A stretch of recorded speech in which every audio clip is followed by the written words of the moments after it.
Welcome to my channel. இன்றைக்கி நம்ம பார்க்க போகிற ரெசிபி பார்த்திங்கன்னா உருளைக்கிழங்கு கறி எப்படி செய்யலான்னு பார்க்கலாம் வாங்க.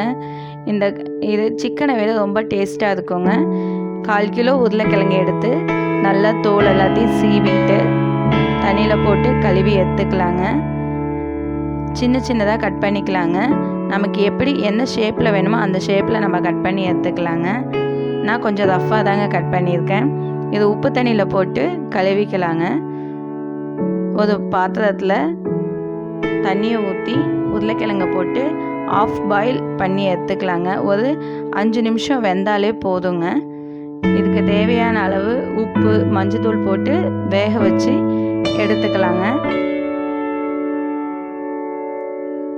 ரொம்ப டேஸ்ட்டாக இருக்குங்க இந்த உருளைக்கிழங்கு கறி. நம்ம எல்லாமே புதுசாக ட்ரை பண்ணால் கொஞ்சம் நம்ம வீட்டு கிட்ஸுக்கு ரொம்ப பிடிக்குங்க. பாருங்கள், நல்லா வெந்துடுச்சு. இதை தொட்டு பாருங்கள், அதை வேக்காடு தாங்க வெந்ததுக்கும்.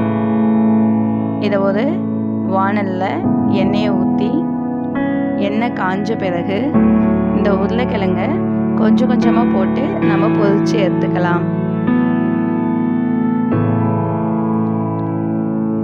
கொஞ்சம் கொஞ்சமாக நல்லா கொஞ்சம் கிரிப்ஸியாக எடுத்துக்கலாங்க. இங்கே பாருங்கள், இந்த அளவு வரக்குள்ளே எடுத்துக்கலாங்க. பாருங்கள் எப்படி இருக்குன்ட்டு.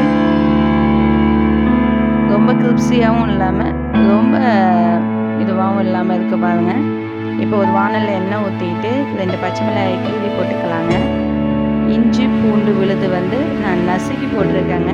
நீங்கள் வேணால் பேஸ்ட்டாக போட்டுக்கலாங்க. நசுக்கி போட்டுக்கலாங்க.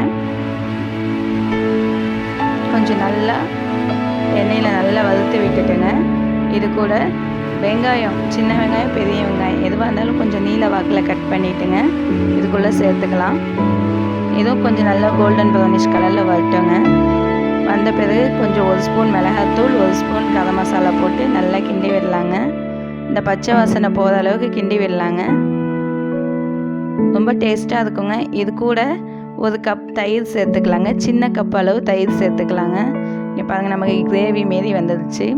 கொஞ்சம் நல்லா சிம்மில் வச்சு நல்லா இது பண்ணி விட்டுட்டே இருந்தேன்னா நமக்கு ஒரு கிரேவி பதத்துக்கு வந்துடுங்க.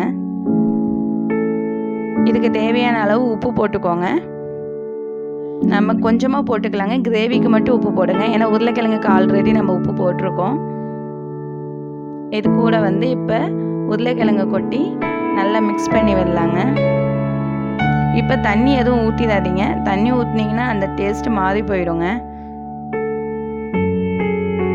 ரொம்ப டேஸ்ட்டாக இருக்குங்க இந்த உருளைக்கிழங்கு கறி. தயிர் சாதத்துக்கு செம்மையாக இருக்குங்க. நீங்களும் செஞ்சு பாருங்கள். செஞ்சு பார்த்துட்டு நீங்கள் கமெண்ட் பண்ணுங்கள், ஷேர் பண்ணுங்கள், லைக் பண்ணுங்கள், சப்ஸ்கிரைப் பண்ணுங்கள். Thank you all.